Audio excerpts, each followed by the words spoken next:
दोस्तों, अगर आप भी रिंकू सिंह को भारत का फ्यूचर महेंद्र सिंह धोनी मानते हैं तो इस वीडियो को लाइक जरूर कीजिएगा। दोस्तों, अंतिम 6 गेंदों पर चाहिए थे 20 रन, फिर बल्लेबाजी करने आए रिंकू सिंह ने अपनी तूफानी बल्लेबाजी से कर दिया चमत्कार। जी हां दोस्तों, भारत और ऑस्ट्रेलिया के बीच खेले गए तीसरे T20 मुकाबले में रोमांच की सारी हदें पार हो गई, जहां पर इस मुकाबले में अंतिम ओवर के अंदर रिंकू सिंह ने तूफानी बल्लेबाजी करते हुए 20 रनों का पीछा कर भारत को ऐतिहासिक जीत दिलाई। तो आखिरकार कैसे रिंकू सिंह ने अपनी तूफानी पारी के चलते भारत को नामुमकिन से लगने वाली जीत दिलाई, ये तो हम आपको बताएंगे ही। साथ ही साथ इस रोमांचक मुकाबले की पूरी हाईलाइट का वीडियो भी हम आपको दिखाने वाले हैं, तो वीडियो को एंड तक जरूर देखिएगा। लेकिन उससे पहले आपको क्या लगता है, यशस्वी जायसवाल, रिंकू सिंह और सूर्य कुमार यादव में कौन खतरनाक बल्लेबाज है? कमेंट में जरूर बताइए। दोस्तों, जैसा कि आपको पता है, भारत और ऑस्ट्रेलिया के बीच 5 मैचों की T20 सीरीज खेली जा रही है, जिसका तीसरा मैच आज गुवाहाटी के मैदान पर खेला गया, जिसमें भारतीय कप्तान सूर्य कुमार यादव ने टॉस जीतकर पहले गेंदबाजी करने का फैसला किया, जो कि सही साबित हुआ क्योंकि भारत ने इस मैच को अंतिम गेंदों पर जीता। आपको बता दें, ऑस्ट्रेलिया की टीम की तरफ से इस मैच में पारी की शुरुआत करने के लिए मैथ्यू शॉट और स्टीव स्मिथ मैदान पर आए, तो वहीं गेंदबाजी की शुरुआत कर रहे अर्शदीप सिंह ने पहले ही ओवर में मैथ्यू शॉट को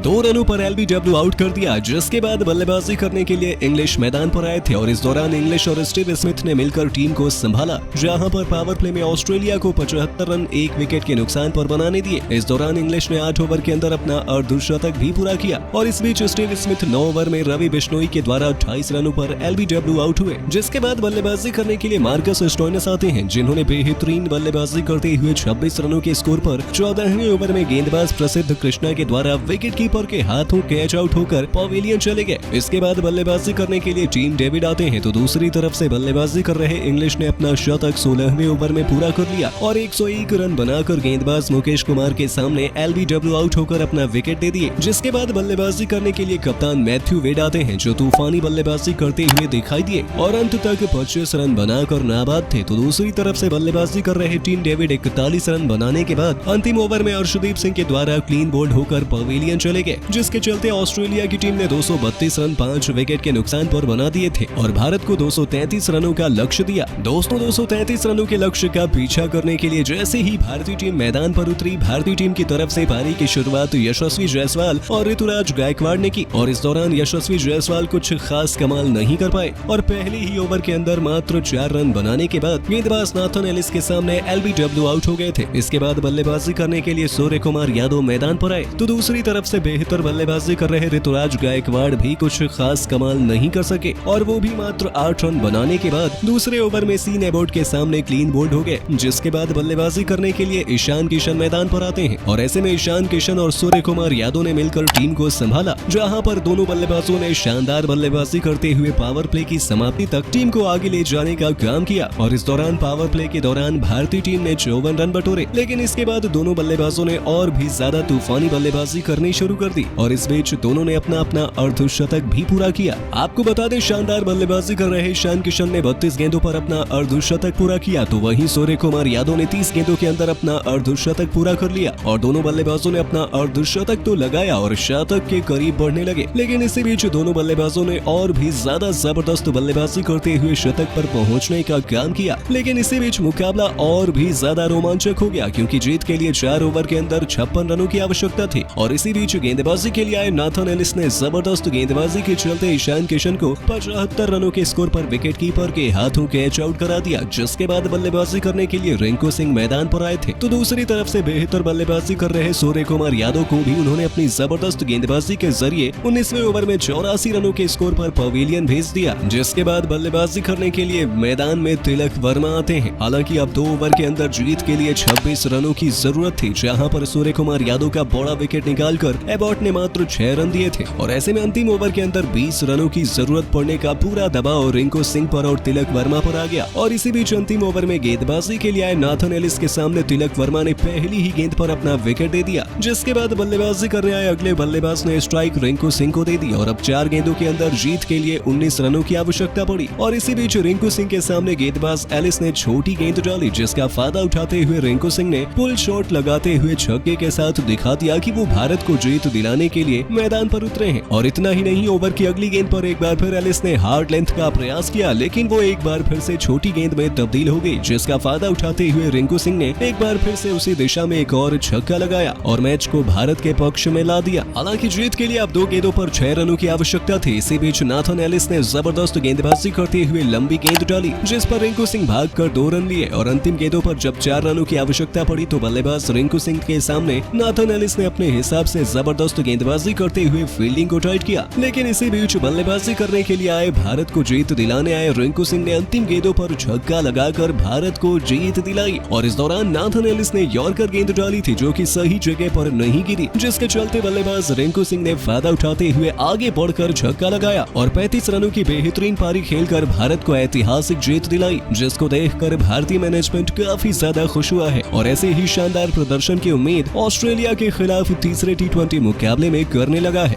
विश्व कप को बेनामी से बदला लेते हुए टीम इंडिया ने पहले विशाखापट्टनम में विश्व चैंपियन को धूल चढ़ाई। फिर आई तिरुवनंतपुरम की बारी। ऑस्ट्रेलिया जिसने वर्ल्ड कप तो जीत लिया, लेकिन भारत की बी टीम से उसने जीता नहीं जा रहा है। यहाँ हमारे युवा सितारों ने पहले T20 में उन्हें बेदर्दी से कूटा, फिर दूसरी तरफ T20 में उनकी शामती आ गई। पहले बल्लेबाजी करने का न्योता ऑस्ट्रेलिया ने हमें दिया, बस फिर क्या था, यहीं से उनकी बर्बादी का मंजर शुरू हुआ। जायसवाल ने 25 गेंद में 53 रन ठोक दिए और इसके बाद 52 रन बनाकर ऑस्ट्रेलिया के पसीने छुड़ा दिए ईशान किशन। फिर आई रिंकू सिंह की बारी।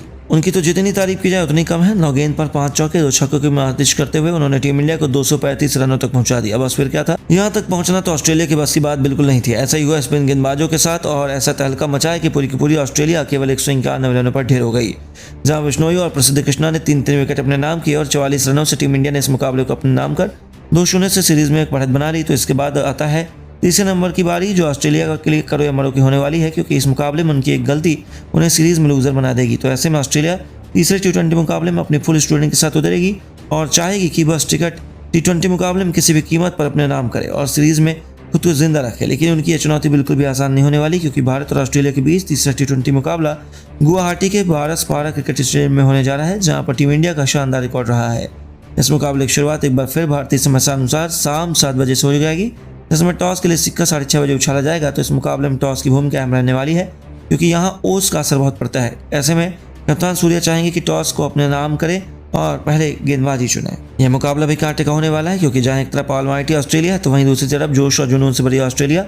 ऐसे में दोनों में कोई भी इसे मिस नहीं करना चाहेगा, जिसका लुत्फ आप टीवी स्क्रीन पर स्पोर्ट्स 18 के चैनल पर उठा सकते हैं।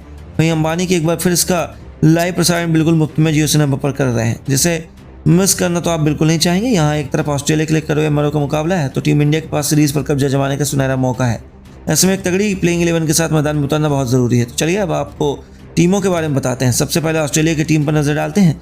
तो ऑस्ट्रेलिया हो सकता है कि कुछ बड़े बदलाव के साथ मैदान में उतरे, जहाँ आप मैथ्यू शॉट की जगह ट्रेविस हेड को ओपनिंग करने का मौका दिया जा सकता है, यानी कि हेड और स्टीव स्मिथ ओपनिंग में धमाल मचा सकते हैं। वहीं मध्य क्रम में शतकवीर जोश इंग्लिश के साथ मार्कस स्टोइनिस, टीम डेविड के साथ साथ कप्तान मैथ्यू वेड और मैक्सवेल के कंधों पर भारतीय गेंदबाजों की कमर तोड़ने की जिम्मेदारी रहने वाली है, जो काम उन्होंने पिछले मैच में भी किया था। वहीं भारतीय बल्लेबाजी क्रम को शामिल लाने के लिए सीने वार्ड के साथ नेथन एलिस पूरी तरीके से कमर कस चुके हैं। वहीं फिरकी के जाल बिछाने के लिए तनवीर सांगा और जंपा भी तैयार है, जिस मुकाबले में अपनी टीम के लिए सबसे बड़े हथियार साबित होने वाले हैं। चलिए अब अपनी प्यारी भारतीय टीम पर नजर डालते हैं। तो पिछले मुकाबले की तरह ही ऋतुराज इस मुकाबले में यशस्वी के साथ धमाल मचाना चाहेंगे।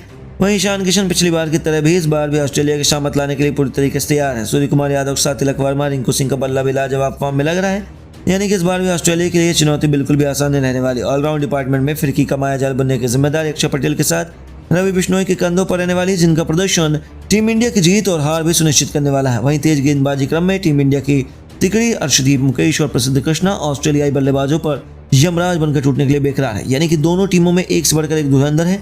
यानी कि मुकाबले में अभी भी बहुत कुछ हो सकता है। लेकिन अब आपको क्या लगता है, इस दूसरे T20 मुकाबले में कौन सा भारतीय खिलाड़ी शतक लगाएगा? अपनी राय में नीचे कमेंट बॉक्स में जरूर दें। लेकिन इसी बीच ग्लेन मैक्सवेल, डेविड वार्नर के साथ रिंकू सिंह और सूर्य कुमार यादव के बीच तीखी बहसबाजी देखने को मिली है, जिसमें डेविड वार्नर ने बयान देते हुए कहा कि भारत और ऑस्ट्रेलिया के बीच अभी तक 2 मैचेस खेले गए हैं, जिसमें भारतीय टीम का बेहतर प्रदर्शन देखने को मिला है। लेकिन अब भारतीय टीम को बचकर रहने की आवश्यकता है, क्योंकि हमारी टीम के खिलाड़ी अच्छे प्रदर्शन करना जानते हैं और हमारी टीम की खासियत रही है कि किस तरीके से हमको वापसी करनी है। इसके अलावा उन्होंने कहा कि हमारी टीम भारत के खिलाफ वर्ल्ड कप का ओपनिंग मैच भी हारी थी, लेकिन इसके बाद जिस तरीके से हमारी टीम ने वापसी करते हुए लगातार मैचेस जीते और फाइनल में भारत को हराया, वो इस बात का प्रतीक है कि भारतीय टीम को कभी भी अपने आप को मजबूत नहीं समझना चाहिए और ऐसे में अब भारत हमसे बचकर जरूर रहे। तो वहीं ग्लेन मैक्सवेल ने बयान देते हुए कहा कि भारत और ऑस्ट्रेलिया के बीच अभी तक 2 मैचेस खेले गए हैं। दोनों मैचों में भारतीय टीम ने बेहतर प्रदर्शन करते हुए जीत दर्ज की। हालांकि हमारी ऑस्ट्रेलिया की टीम ने काफी ज्यादा अच्छा प्रदर्शन करने का प्रयास किया था, लेकिन वो जीतने में असमर्थ रही।